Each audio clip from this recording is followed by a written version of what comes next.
प्रिय बंधू भगिनींनो आणि मातांनो, आपल्या स्वाभिमानी हिंदू प्रपंच परिवारातर्फे नेहमीच अनेक गरजूंना, शेतकऱ्यांना, दिव्यांगांना, गरीब विद्यार्थ्यांना त्यांच्या शिक्षणासाठी तसेच हलाखीच्या स्थितीत असलेले कॅन्सरग्रस्त रुग्णांचे उपचार, औषध आणि त्यांच्या नातेवाईकांच्या भोजनाची सेवा मनोभावे देत आहोत. हे सगळे गरजू आपलेच बांधव आहेत. आपणास विनंती आहे की त्या सर्व गरजूंची चिंता मिटवण्यात आणि त्यांना आधार देण्यात प्रभू श्रीरामाचे नाव घेऊन आपल्या मर्जीनुसार, इच्छेनुसार जमेल तसे योगदान नक्की द्यावे, ही कळकळीची विनंती. व्हिडिओ बघणाऱ्या प्रत्येकाला महाप्रपंच तर्फे तेजस तुंगारचा सप्रेम जय शिवराय, सप्रेम जय श्रीराम. मित्रांनो, सुरुवातीच्या या 30-40 सेकंदांच्या प्रपंच परिवाराच्या कार्याच्या व्हिडिओमध्ये जे आवाहन आम्ही केले, जी विनंती आम्ही केलेली आहे, तीच परत करून मूळ मुद्द्याला, मूळ विषयाला सुरुवात करतोय. तर झालंय काय, मुंबई महानगरपालिका निवडणुका झाल्या, सोबतच 28 महानगरपालिका निवडणुका झाल्या, ज्यामुळे भारतीय जनता पक्षाला घवघवीत यश मिळालेलं आहे, म्हणजेच महायुतीला. आणि पवार तर सपाटून आपटलेले. त्यानंतर उद्धव ठाकरे हे सुद्धा सरासरी जर आपण काढली तर 4-5व्या क्रमांकावर फेकले गेलेले. आश्चर्यकारकरित्या MIM सारखा पक्ष, ओवेसींचा पक्ष, हा मुसंडी मारून गेलाय. म्हणजे आजच्या डेटला ठाकरे आणि पवार यांच्यापेक्षाही जास्त नगरसेवक AIMIM चे आहेत. आणि काही प्रभाग तर असे आहेत, काही शहरांमधले, की ज्या प्रभागांमधले 3-3, 4-4, 5-5 जे उमेदवार यांचे उभे होते, सगळेच्या सगळे निवडून आलेले बॉस. आता अर्थात तिथे लोकसंख्या सुद्धा यांच्याच कम्युनिटीची असणार आहे, हे निर्विवाद सत्य. म्हणजे आता विचार करा ना तुम्ही, मालेगाव सारख्या शहरामध्ये भारतीय जनता पक्ष किंवा शिवसेना निवडून येईल असा विचार करणं म्हणजे हे दिवा स्वप्नच झालेले आहे. घुसखोरांची संख्या किती वाढलेली आपल्याकडे आपल्यालाही माहिती आहे. डिटेन्शन कॅम्पमध्ये पाठवणं सुरू आहे. मध्ये इलेक्शनमुळे, आचारसंहितेमुळे काही गोष्टी थांबलेल्या होत्या, मात्र आता परत हे सुरू होणार आहे, जोरात सुरू होणार आहे. पण यामध्ये एक गोष्ट अनेकांच्या लक्षात आली की अजितदादा पवार आणि शरद पवार हे एकत्र आले. मग अनेकांनी चर्चा करायला सुरुवात केली की आता अजितदादा पवार यांना मनवून शरद पवार त्यांना परत महाविकास आघाडीत घेतील का? घेतलं तरी काय फरक पडणार आहे? आहेच किती महाविकास आघाडी. आज अजितदादा तिकडे गेले जरी पवारांचं ऐकून, काकांचं ऐकून, तरी सुद्धा विधानसभेमध्ये यांची सत्ता येत नाही, महाराष्ट्रात यांची सत्ता येत नाही. आणि पवार कुटुंब हे सत्तेशिवाय राहू शकत नाही. अजित पवार सुद्धा त्यातलेच आहेत. त्यामुळे अजित पवार असा काही निर्णय घेतील असं म्हणणं हा निव्वळ बावळटपणा, मूर्खपणा वाटतो. उलट पक्षी असं होऊ शकतं की आता जिल्हा परिषद आणि पंचायत समितीच्या ज्या निवडणुका लागणार आहेत त्यासाठी अजितदादा पवारच शरद पवार यांना विनंती करतील, त्यांना मनवतील आणि त्यांनाच महायुतीत घेऊन येतील. कारण असंही सुप्रिया सुळे यांना केंद्रामध्ये मंत्री बनवायचं ही मनातली सुप्त इच्छा जी आहे शरद पवार यांच्या मनातली, ती लपून राहिलेली नाही आहे. हे अनेक वेळा समोर आलेलं आहे. त्याचसाठी अमित शहा यांच्याकडे जाऊन यांनी 5-5, 6-6 मीटिंग्स केलेल्या आहेत. सकाळचा तो शपथविधी अजितदादा पवार आणि देवेंद्रजींचा उगाच झाला नव्हता. तेव्हा सुद्धा लोक हेच बोलत होते की पवारांच्या आदेशाशिवाय असं होणं शक्यच नाही. पण संख्याबळाचा सगळा गेम सुरू झाला आणि सत्ता आपल्या हातात असलीच पाहिजे असा अट्टाहास सुप्रिया सुळे यांनी देखील धरला. आणि ऐन वेळी शरद पवार यांनी पलटी मारली आणि मग महाविकास आघाडी या अभद्र आघाडीचं सरकार महाराष्ट्रामध्ये आलं. आणि या मवियाच्या निवडून आलेल्या सगळ्या आमदारांचं स्वागत अक्षरशः एखाद्या लग्नामध्ये जी करवली असते ना, वधूकडची जी वराकडच्या आलेल्या पाहुण्यांवर फुलं उधळते, त्यांना टिळे लावते, नमस्कार करते. सगळं कसं गुडी गुडी गुडी गुडी गुडी वातावरण, तसं काहीतरी वातावरण तिथे बघायला मिळालं होतं मंत्रालयामध्ये, विधानसभेमध्ये. सुप्रिया सुळे गेटवर उभं राहून सगळ्यांचं हस्तांदोलन करून त्यांना आत घेत होत्या, प्रत्येक आमदाराला. का तर आनंद झाला होता की महाराष्ट्रामध्ये मवियाचं सरकार आलं 2019ला, आणि हे उद्धव ठाकरेंचं कृत्य होतं. ही उद्धव ठाकरेंची गद्दारी होती. आज जे उद्धव ठाकरे एकनाथ शिंदे यांना गद्दार म्हणतात, तर स्वतः किती गद्दारी केलेली आहे हे एकदा उद्धव ठाकरे यांनी तपासून बघावं. असो, तर या महानगरपालिकेच्या निवडणुकीच्या दरम्यान उद्धव ठाकरे, राज ठाकरे यांनी विकासावर बोलण्यापेक्षा निगेटिव्ह गप्पा जास्त केल्या, नकारात्मक गोष्टी जास्त बोलले हे लोक, आणि खास करून अदानी आणि अंबानी यांच्यावर खापर फोडलं. आणि तीच ती गेली 50 वर्षाची कॅसेट वाजती, तीच कॅसेट वाजवली. महाराष्ट्रापासून मुंबई तोडण्याचा डाव. मग ते आधी राज ठाकरेंनी ते प्रेझेंटेशन दाखवलं, अदानी कसे मोठे झाले वगैरे वगैरे वगैरे, किती व्यवसाय आहेत त्यांचे. मग उद्धव ठाकरे म्हणतात की 2 व्यापारी म्हणजेच अमित शहा आणि नरेंद्र मोदी मुंबई आणि महाराष्ट्र यांच्या घशात घालणार आहेत, अदानीच्या आणि अंबानीच्या. केले आरोप यांनी. आणि हे कोणीच नाकारू शकत नाही की प्रत्येक सभेमध्ये, प्रत्येक पत्रकार परिषदेमध्ये यांनी अंबानी आणि अदानी यांच्या नावानं खडे फोडले आणि छाती बडवलेली आहे. मात्र ज्या महाविकास आघाडीमध्ये आपण आहोत, त्याच महाविकास आघाडीचे शिल्पकार ज्यांना म्हटलं जातं, त्या शरदचंद्र पवार यांच्या कन्या सुप्रिया सुळे यांचं अदानीबद्दल काय मत आहे हे यांनी जाणूनच घेतलं नव्हतं बहुतेक. नाहीतर मुंबईमध्ये पवारांना यांनी सोबत घेतलं नसतं बॉस. पण यांना माहीतही असावं कदाचित, पण लोकांना भुलवण्यासाठी काहीतरी करावं लागतं.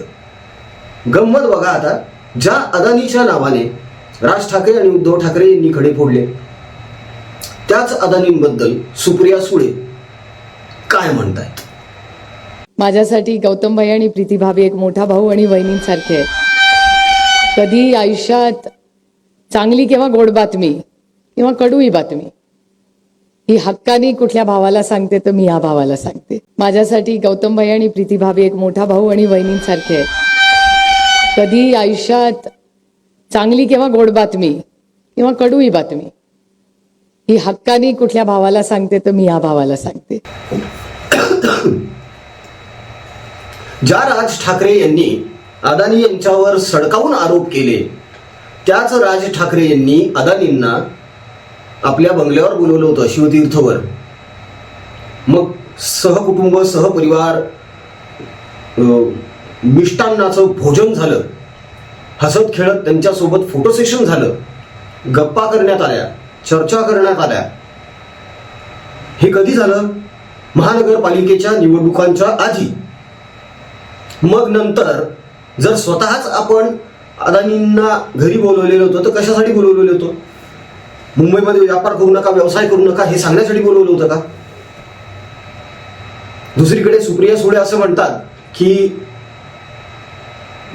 अदानी हे माझे भाऊ आहेत, सुखाची गोष्ट असो किंवा दुःखाची गोष्ट असो मी आवर्जून त्यांना सांगते, त्यांचा मला खूप आधार आहे वगैरे वगैरे वगैरे. तुम्ही बघितलंच सुप्रिया सुळे काय बोलले. शरद पवार यांच्या नावाने एक रिसर्च सेंटर समथिंग काहीतरी सुरू झालं होतं, त्याचं उद्घाटन करण्यासाठी अदानी तिथे आले होते. म्हणजे अदानींना निमंत्रण होतं त्याचं उद्घाटनाचं.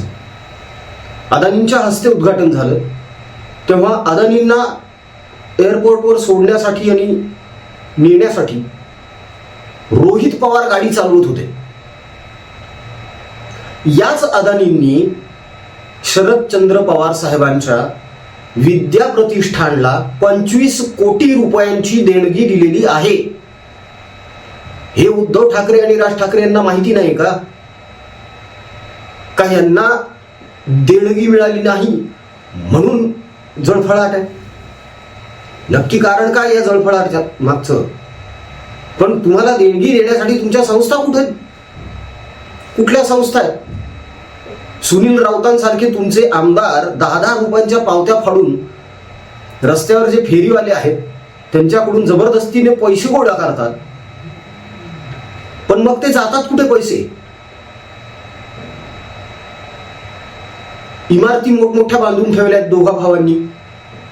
आम्ही हिंदुत्वाला मानत नाही, शेंडी जानव्याचं आमचं हिंदुत्व नाही, गोमूत्राचं आमचं हिंदुत्व नाही असं म्हणतात. आमचं हिंदुत्व वेगळं आहे.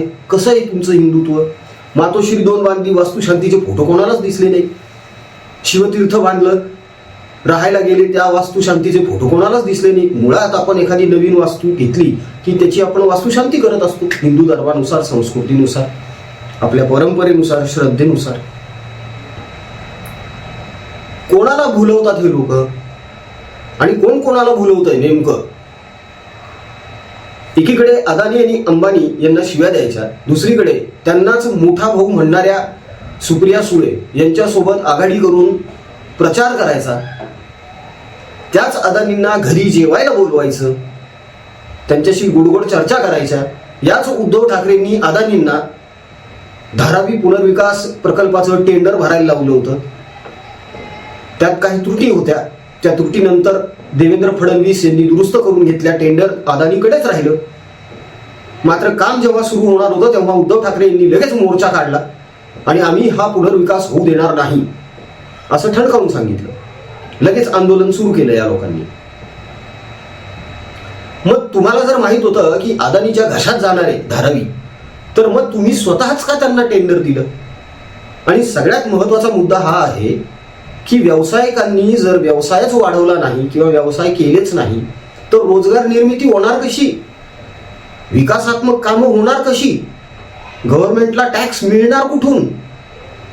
कारण हे जेवढे नेते आहेत, जेवढे या सगळ्या नेत्यांना जो पगार मिळतो तो विदाऊट टॅक्स आहे. नगरसेवकांना 25-30 हजार रुपये समथिंग मिळतात काहीतरी, आमदारांना काहीतरी 1,00,000-1.5 लाख रुपये झालेत आता, खासदारांना 2-3 लाख रुपये आहेत, शिवाय भत्ते वेगळे त्यांना. आणि हे एका टर्मचे. दुसऱ्या टर्मला जर निवडून आले तर पहिल्या टर्मचं पेन्शन पण मिळतं 5-50 हजार रुपये. विचार करा, पवार साहेब 14 वेळा आमदार खासदार राहिलेले, किती पेन्शन बसत असेल? सुळेंना किती पेन्शन बसत असेल? यातले किती पैसे हे गोरगरिबांसाठी वापरतात? यातले किती पैसे विकासात्मक कामांसाठी देतात, गरजवंतांसाठी देतात? नाही ना. उलट हे अदानींसारख्या व्यावसायिकांकडून 25-25 कोटींची देणगी घेतात संस्थेसाठी. तेव्हा हा सगळा भंपकपणा जनतेच्या नजरेत येणं गरजेचं आहे. म्हणून हा व्हिडिओ प्रपंच केलाय मित्रांनो. कसा वाटला कमेंटमध्ये आम्हाला नक्की कळवा. तुमच्या कमेंटची आम्ही वाट बघतोय. सुरुवातीला, या व्हिडिओच्या सुरुवातीला तुम्ही आपल्या प्रपंच परिवाराच्या कार्याचा जो छोटासा 30 सेकंदांचा व्हिडिओ बघितला, त्यामध्ये आपण किराणा सामानाचे किट्स कसे वाटलेले आहेत, कसे बनवलेले आहेत ते दाखवलेलं आहे. एका शेतकऱ्याचं पडलेलं घर बांधलेलं आहे आपण. त्यानंतर काही विद्यार्थी दत्तक घेतलेले आहेत, 19 विद्यार्थी आहेत. त्यांचा या वर्षीचा पूर्ण शिक्षणाचा खर्च आपण केलेला आहे. शिवाय छत्रपती संभाजीनगर येथील जे गव्हर्नमेंट कॅन्सर हॉस्पिटल आहे तिथले काही रुग्ण आहेत जे गरजू आहेत, त्यांच्या औषध उपचारांचा खर्च आणि त्यांचे जे नातेवाईक आहेत ज्यांच्याकडे जेवायचे पैसे नाही आहेत एक टायमाचे, त्यांच्या भोजनाची व्यवस्था आपण करतो. ते सगळं आम्ही त्या व्हिडिओजमधून तुमच्यापर्यंत पोहोचवण्याचा प्रयत्न केला की तुम्ही सुद्धा बघून घ्या आपला स्वाभिमानी हिंदू प्रपंच परिवार कसा काम करतो. इथून पुढेही ही कामं चालूच राहणार आहेत. अजूनही काही विद्यार्थी आहेत ज्यांच्या दप्तराची, बुटांची, गणवेशाची व्यवस्था करायची आहे. एक शाळा आहे, त्या शाळेला आपल्याला काही कॉम्प्युटर्स द्यायचे आहेत. अशी बरीच कामं आहेत. एक असंच छोटंसं हॉस्पिटल आहे इकडे, गव्हर्नमेंट हॉस्पिटलच आहे ते. त्या हॉस्पिटलमध्ये आपल्याला वॉटर कूलर लावून द्यायचे आहेत. प्रकल्प खूप मोठे आहेत मित्रांनो. कधी कधी निधी कमी पडतो म्हणून सातत्यानं आवाहन करावं लागतं की या सत्कर्मामध्ये तुमच्या इच्छेनुसार मर्जीनुसार तुम्हाला जे योगदान द्यावंसं वाटतं अवश्य द्या. दिल्या गेलेल्या जीपे फोनपे क्रमांकावर तुमच्या इच्छेनुसार मर्जीनुसार सहकार्य निधी पाठवा आणि त्या गोरगरिबांची गरजूंची मदत करा. ते आस लावून बसलेले आहेत. ट्रान्झॅक्शन केल्यानंतर त्याचा स्क्रीनशॉट व्हॉट्सअपवर नक्की टाका, म्हणजे त्याची रीतसर पावती तुम्हाला देता येईल. विनंती आहे, अपेक्षा आहे की तुम्ही साथ द्याल. प्रभू श्रीरामाच्या आशीर्वादानं आपण हा जो कार्य करण्याचा विडा उचललाय तो नक्कीच तडीस जाईल. आजच्या व्हिडिओत इथेच थांबतो. जय हिंद, जय महाराष्ट्र, वंदे मातरम, जय शिवराय, जय शंभूराजे, जय भवानी, जय जगदंब, भारत माता की जय. जय श्रीराम. रघुपति राघव राजा राम, पतित पावन सीताराम. रघुपति राघव राजा राम, पतित पावन सीताराम. रघुपति राघव राजा राम, पतित पावन सीताराम.